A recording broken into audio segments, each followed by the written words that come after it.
PS2ManyGames.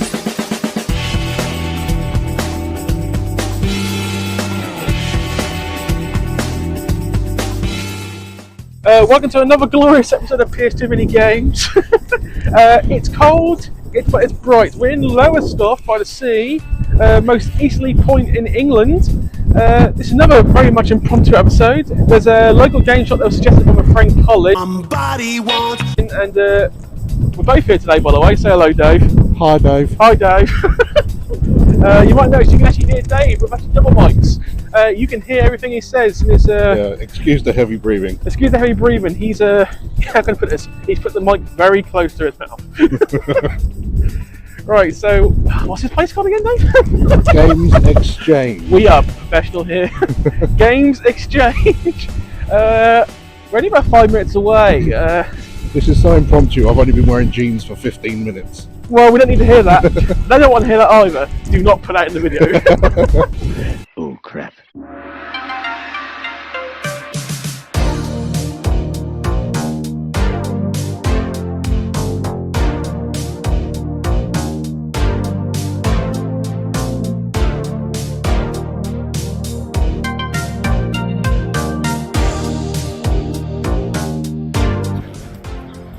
Well.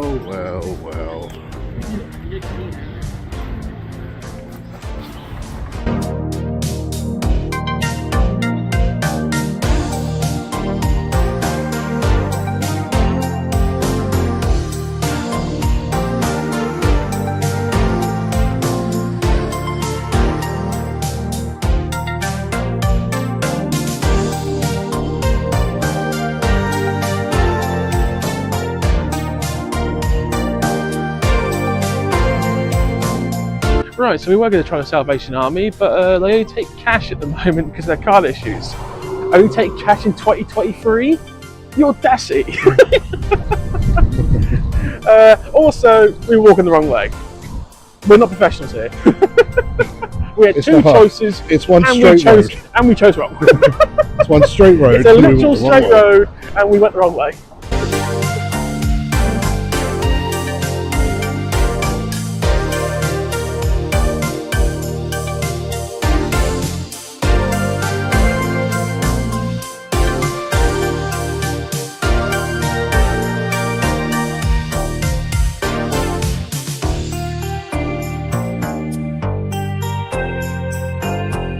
Oh, there it is. Watch out, Dave. Watch out, Dave. Watch out, Dave. Oh, sorry, mate. I tried. I thought you were talking about it for you. I tried. Yeah, Game Exchange.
As you can see, Game Exchange was quite interesting. By that I mean it's a reasonably small store, but what's inside it actually kind of shocked me in a good way. Uh, how good some of the games were. The amount of boxed PC games, the old school ones from the 90s where the boxes were humongous. Don't know why, like a massive square box, like Roller Coaster Tycoon in a humongous box. By the way, Roller Coaster Tycoon, awesome franchise. Sadly it died, but times and ages that they be changing.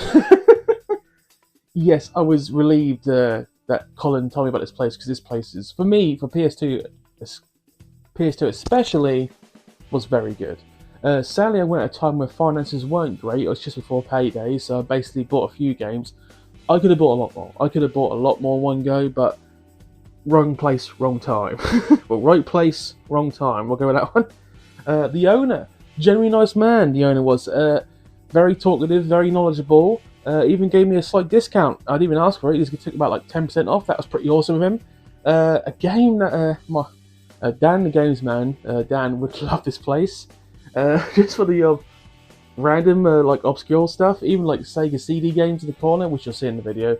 Yeah, I've got to tell Dan about this game store. Awesome. Anyway, we did pick up 6 games at this game store.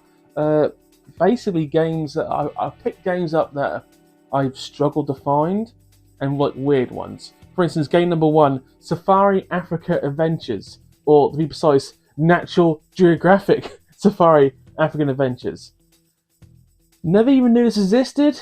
I did pay £4 for this, so that's about right. It's probably expensive, but as you can see, it's another Blast game. So it's probably not going to play very well. Will I play this? No, because Blast aren't... In the 15 episodes we've done so far, all the Blast games I've seen to find are not what you call instant classics. I could be wrong, there could be some really good ones, but once again, this was another case of a game I needed, and first time I've seen it, it's like, snap that up now, because you probably struggle to find it again. A lot of obscure... What? Yeah, it is shovelware. I'll call it shovelware now. Natural Geographic game from 20 years ago is shovelware. I'm assuming it's I know it's supposed to educate children, but apart from the Oregon Trail and a few other education games, 95% of all educational games are not good. Anyone who's ever played Mario's Missing or Mario's Time Machine will vouch for that. I actually have a copy of Mario's Time Machine from my childhood. Had no idea. I saw Mario. I was like, Mario! And I was like 5 years old. I was like, I'll buy that. Got it at home. And it was teaching me about Philadelphia and like the independence of America. And it's like, for a 5-year-old, I didn't have a clue what the hell I was reading. Because I'm obviously British. Yeah, educational games most of the time do not work out. No, I tell you, like Total War, like Age of Empires games, they teach you a lot about history by killing. Anyway, I'm getting sidetracked. Game number 2, Zoo Puzzle, another game I hadn't seen before, but I knew this actually existed. Made by 505, so this was actually reasonably well made. I think once again this cost me like 3 or 4 quid. I did pay maybe a little more than I should for some of these games, but once again, if I hadn't seen them before, and I know I need them, I'm going to snap that up like you not believe at the moment, because, sorry, some of the shovelware is getting kind of annoying to find. Really annoying to find. So, I was very happy to find it, to be honest. Once again, there were other games I could have gotten. I'll tell a couple of games after I've revealed the 6 I bought. But this one I'm very happy with. Game 3, Tak 2. Now, if anyone's ever bought any Tak games, the most common one by far is Tak and the Power of Juju, which is literally worth about £1 at CEX and it's everywhere. There are about 3 or 4 Tak games. For some reason, the other 3, not easy to find. So finding Tak 2 and the Staff of Dreams, I'm genuinely pleased with. This only got about 3 or 4 going to CEX. Side note, I believe the gentleman did say this used to belong to his daughter. And he just sold it on. It's like, which when I bought it, I was like,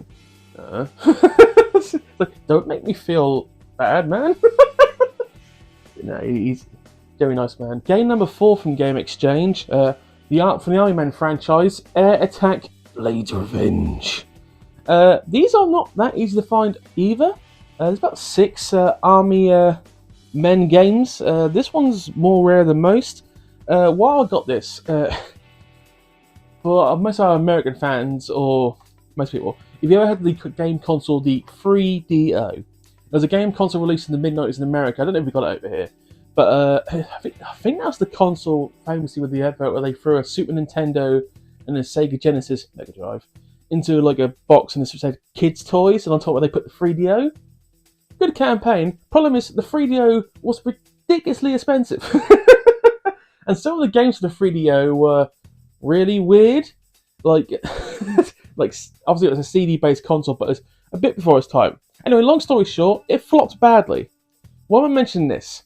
Because the owner of the 3DO, what he started doing? He started making the Army Men franchise, and even then he still put the 3DO in the bottom corner, just to make sure you know he used to make the 3DO. He actually got most of his money back through this franchise, or even made money for this franchise. So he got there in the end. He had dreams of glamour and money, and he ended up with mediocrity and averageness. But he kept going. So, yeah. A bit like Lex Luger in the 1990s wrestling. You knew he wasn't good. You knew he couldn't wrestle. You knew he was probably on steroids. But you kind of liked him. Weird wrestling franchise out of nowhere. But yeah. Yeah, Lex Luger in the 90s. My god. Game number 5 from Game Exchange, X12 Stag. Once again, a game I ain't been looking for. I know I didn't have. Apparently, the original, it was a new release. Because you know, I really hate those new games that are old releases. Those games. I don't know which game store this came from, but it's like they had to make sure it's new. It's brand new. 90s game stores were weird. Even game back in the 90s was really, really, really weird. Just shows my age by now. Yes, I'm in my 30s, I admit that. I'm going to try this. Obviously, it was made by Taito. Taito, the same people who made Bubble Bubble. Bubble Bubble theme, by the way. Every so often, I'm just making a salad in my kitchen. I'm just chopping the cucumber away, and suddenly out of nowhere, all I hear is like. It happens, and it's like Bickety Bock Bumble. Once you get that theme in your head, you're screwed for the next 6 hours. Right, game number 6 and the last game, and the most expensive game of the day. I think I paid 15 or 20 quid for this. Armored Core 2: Another Age. First time I've seen this. I knew this existed, by the way, so there's a lot of Armored Core games, but I did need this, and I'm very happy to have it. Will I try this? Well, I have played the Armored Core 2 game for about 2 hours because I did the top 10 PS2 launch franchises, launch games, if you will. I might give this a go. I don't know. But obviously, made by From Software. We obviously, Dave, we found out what From Software are all about these days. They're still going strong. There was another game that I did look at that was £40. I think it was like Rabbit King. Anyway, the reason I picked that up is it had no manual, and it's like, you're going to pay £40 for a game, you want the manual, regardless. You really do. But yeah, nothing like super expensive, like £20 game there. Anyway, I got all that for less than £40. If I was going to see I'll be paying like £50 combined, so I got a decent discount. I was very happy to find this game store, because there's now another place I can go shopping where I've got a good chance of finding obscure stuff. Obviously, you're seeing in the videos already. We basically filmed as much as we could. You let us film. It was a genuinely nice human being, and I think, I'm not quite sure, I think you might have subbed to the channel. If you actually did sub to the channel, leave a comment below. I would, just to make sure, because I could be.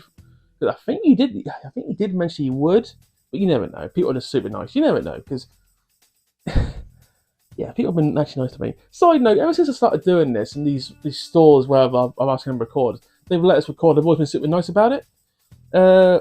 Another real big side note: I really need to go to the game store in Attleborough, the one that Dan mentioned, the one that only opened like 6 months ago. We need to go there. At the same time, I go to Thetford for CEX. There's so many places I need to go, but time is an issue, and by that I mean is days off work when everyone's around. I don't like traveling a 4 hour by myself. Seems a bit like, yeah. If I'm going to travel like an hour or 2 hours to a location, I want to bring someone along with me. So what was that? Just for camaraderie, if you will. And that's the games done for this episode, but not the end of the episode. So now this part of the episode, just need to do some stats, if you will, or facts from where we started to where we are now. So this is episode 15. So we've been going about since mid-February. So it's now mid-May. So 3 months. We've been going 3 months. I think it was episode 4 the last time we did a count, and it was roughly episode 4 combined with the platinums. Combined, it was like 1,200. That included the platinum. So normal games were about 1150, 1140, something like that. Anyway, after today's count, we are roughly combined at 1,306. So after another count, we are at 1212 with the normal games. Long story short, since the start of this channel, I have increased the collection by well over 100 games.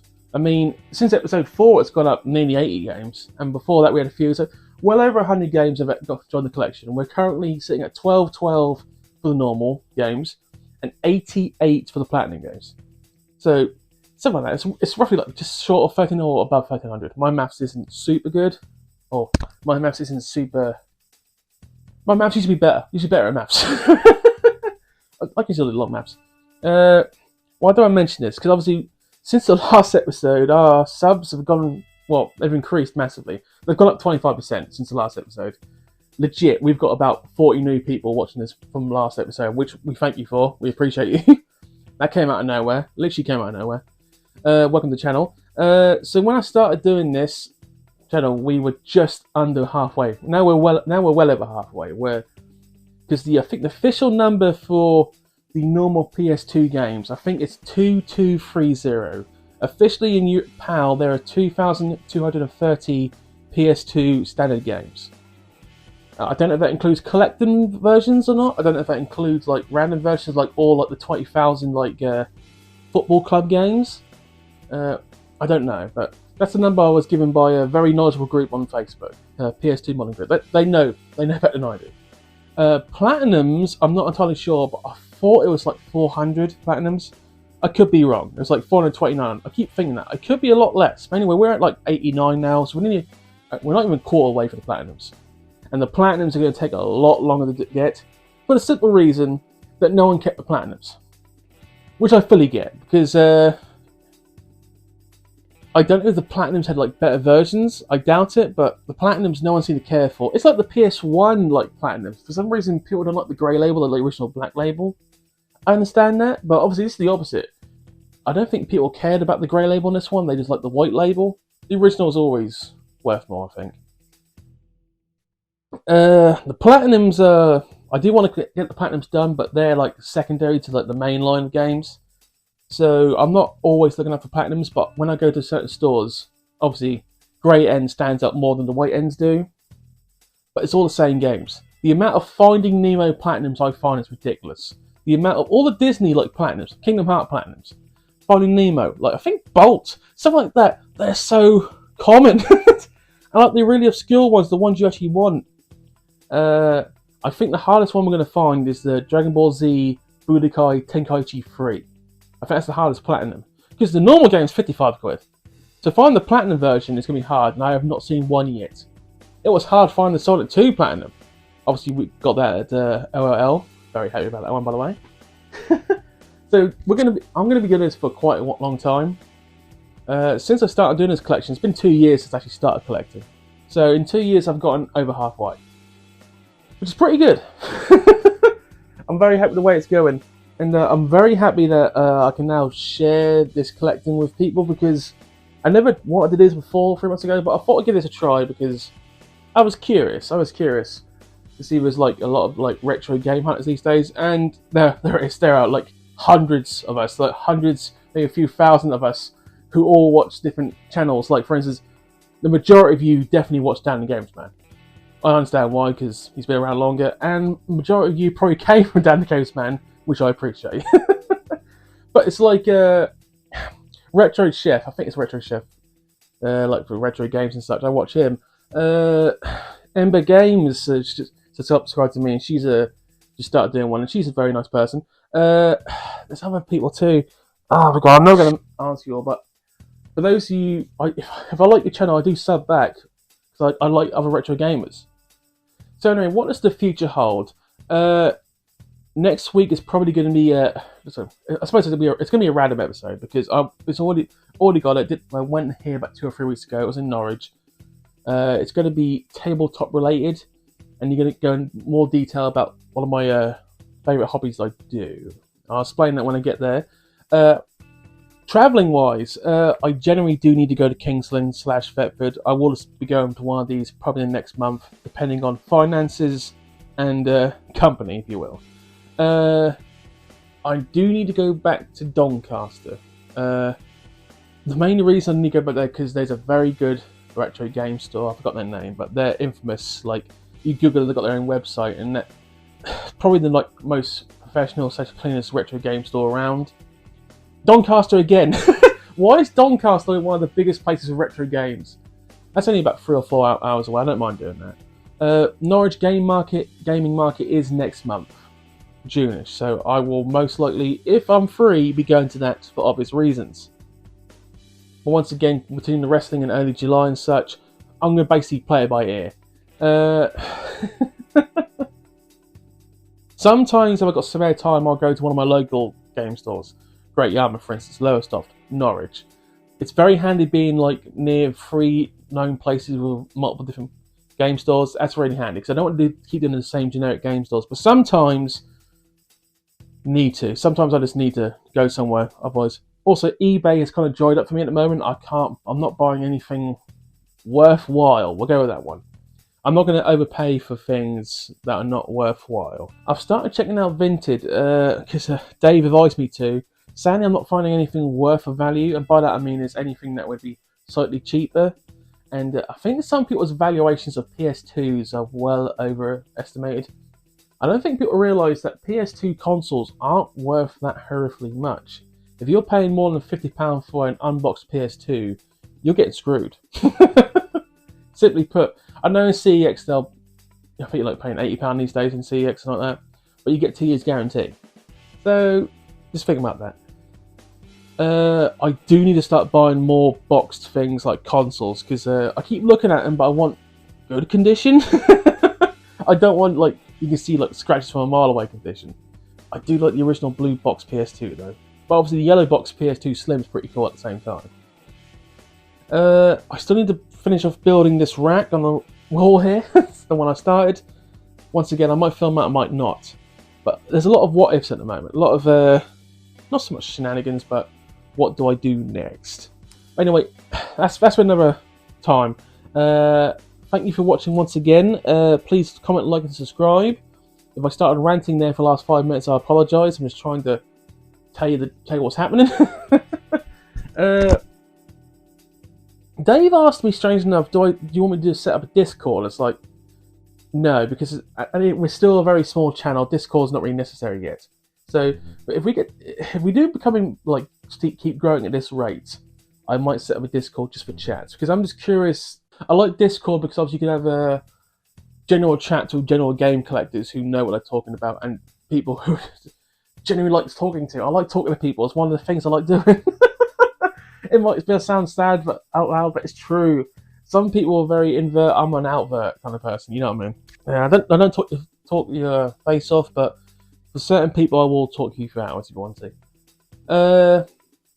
I will be doing CEX Roulette very soon. I'm trying to think of which game I want to go for, and that's probably going to end up in the next episode, depending on what I take. We never know. Anyway, I'm getting sidetracked again. Have a good rest of the day or evening. Thank you for watching. We'll see you in the future. Bye, guys.